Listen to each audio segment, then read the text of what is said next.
सप्तशृंगी माता 3.5 शक्तिपीठों में से अर्ध शक्तिपीठ मानी जाती है और 108 पीठों में से सप्तशृंगी माता मूल है। 18 भुजाओं वाली इस जगदम्बा देवी के दर्शन के लिए देश भर से लाखों श्रद्धालु हर साल आते हैं। सप्तशृंगी देवी कई परिवारों की कुल देवी भी है। सप्तशृंगी देवी के दर्शन करने के लिए आप कैसे आए, यहाँ पर रोपवे की टिकट रेट क्या है, सप्तशृंगी गढ़ पर स्टे करने और खाना खाने की क्या व्यवस्था है और प्रसादालय का टाइमिंग कौन सा है, माता के दर्शन के बाद आप यहाँ पर कौन कौन सी जगह पर घूम सकते हैं, ऐसी बहुत सारी इन्फॉर्मेशन आपको इस वीडियो में मिलने वाली है, तो वीडियो को एंड तक जरूर देखें।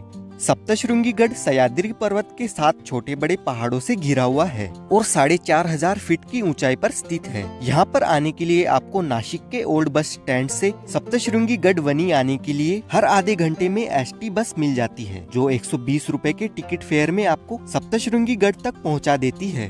सप्तशृंगी गढ़ नासिक से 65 किलोमीटर की दूरी पर है। अगर आपको नासिक से डायरेक्ट बस नहीं मिलती है तो आप दिंडोरी गांव तक आ जाए। यहाँ से आपको ऊपर गढ़ पर जाने के लिए बसेस मिल जाती है, या फिर आप यहाँ पर अपना प्राइवेट व्हीकल भी लेकर आ सकते हैं। रोड काफी अच्छी बनी हुई है। नासिक से रास्ते में नेचर का ब्यूटीफुल व्यू देखते हुए 2 घंटे में बस हमें सप्तशृंगी गढ़ पर पहुंचा देती है और गढ़ पर पहुंचने के लिए दिंडोरी गांव से रास्ता पहाड़ों के बीच में से होकर बना हुआ है और ऊपर की ओर जाता है, इसीलिए आपको थोड़ा बहुत थ्रिल महसूस होगा। यहाँ पर आपको रोपवे के लिए टिकट काउंटर मिल जाते हैं। माता के दर्शन के लिए रोपवे से ऊपर जाने के लिए रोपवे की ticket price 100 rupees per person रहती है और बच्चों के लिए 50 रुपीज की टिकट रहती है। 100 रुपीज में आना जाना इंक्लूडेड है, इसलिए आप टिकट को संभाल कर रखें, क्योंकि मेट्रो के जैसा सिस्टम बना हुआ है यहाँ पर। रोपवे से हम 1 मिनट में मंदिर तक पहुँच जाते हैं।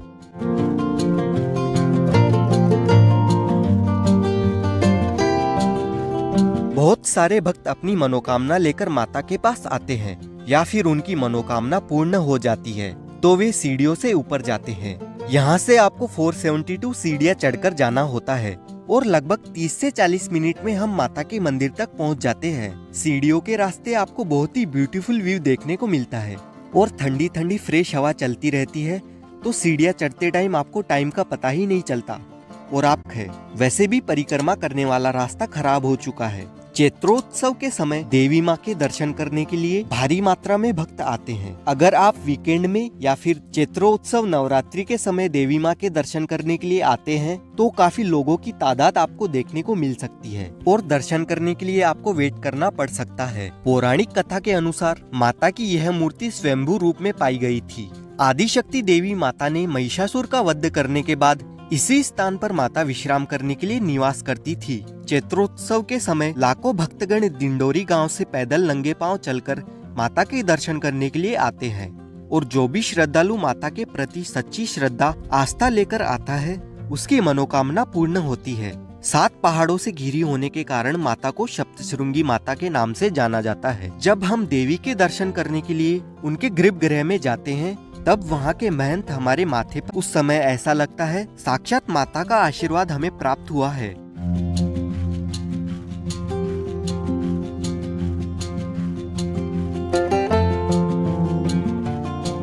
अपने वनवास काल के समय में भगवान राम जी, माता सीता और लक्ष्मण जी यहाँ पर सप्तशृंगी देवी के दर्शन के लिए आए थे और छत्रपति शिवाजी महाराज जी सूरत जाते समय उन्होंने माता के दर्शन प्राप्त किए थे। मंदिर परिसर से 10 मिनट की दूरी पर ये शिवालय कुंड बना हुआ है और इस कुंड का पानी पवित्र माना जाता है। देवी के दर्शन के लिए आने वाले भक्त पहले इस सिद्धेश्वर महादेव जी का प्राचीन मंदिर बना हुआ है, आप यहाँ पर भी दर्शन करने के लिए आए और शिवालय कुंड के आगे ही 2 मिनट की दूरी पर सतीचा कड़ा नाम की एक जगह है और मार्कंडे पर्वत का व्यू पॉइंट है। पौराणिक कथा के अनुसार इस जगह पर माता का एक भक्त नीचे से बैलगाड़ी लेकर देवी के दर्शन करने के लिए आ रहा था, तभी वो बैलगाड़ी के साथ नीचे गिर जाता है। तब सप्तशृंगी देवी स्वयं प्रकट होती है और उन्हें बचा लेती है।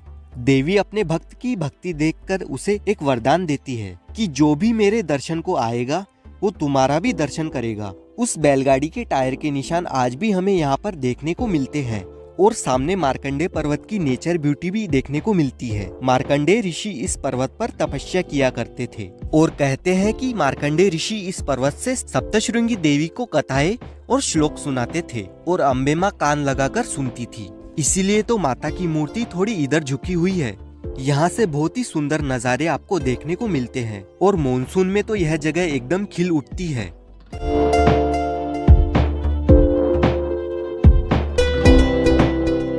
माताजी के दर्शन करके जब आप रोपवे से नीचे आते हैं तब एग्जिट करते टाइम आपको ये किड्स प्ले एरिया दिखेगा। यहाँ पर आप बच्चों को स्विमिंग, टॉय ट्रेन राइडिंग जैसी एक्टिविटीज करवा सकते हैं और यहाँ पर आप अपनी शॉपिंग भी कर सकते हैं, वो भी एकदम रीजनल प्राइस में आप यहाँ पर शॉपिंग कर पाओगे। खाने पीने के लिए यहाँ पर ये फूड जोन एरिया बना हुआ है, आप यहाँ पर फास्ट फूड से लेकर लंच भी कर सकते हैं। सप्तशृंगी गढ़ पर स्टे करने के लिए मंदिर ट्रस्ट की ओर से ये भक्त निवास बना हुआ है और बहुत सारे प्राइवेट होटल रूम्स भी आपको 500 से 1000 रुपीज तक मिल जाते हैं। आप जहाँ चाहे वहाँ स्टे कर सकते हैं और अम्बे माँ के दर्शन करने के लिए आए हुए सभी भक्तों के लिए ये प्रसादालय बना हुआ है। आप प्रसादालय में खाना खा सकते हैं।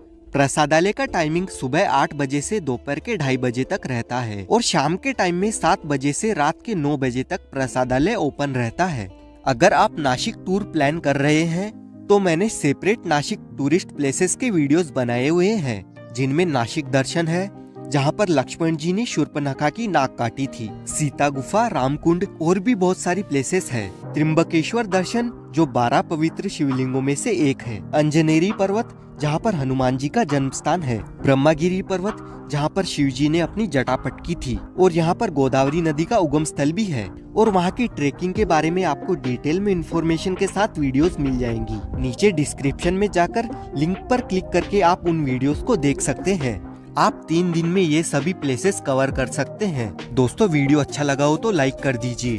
इस वीडियो के रिगार्डिंग आपकी जो भी क्यूरी है प्लीज कमेंट करके बताएं और ऐसे ही ट्रेवल वीडियोस देखने के लिए चैनल को सब्सक्राइब कर लीजिए। मिलते हैं नेक्स्ट वीडियो में।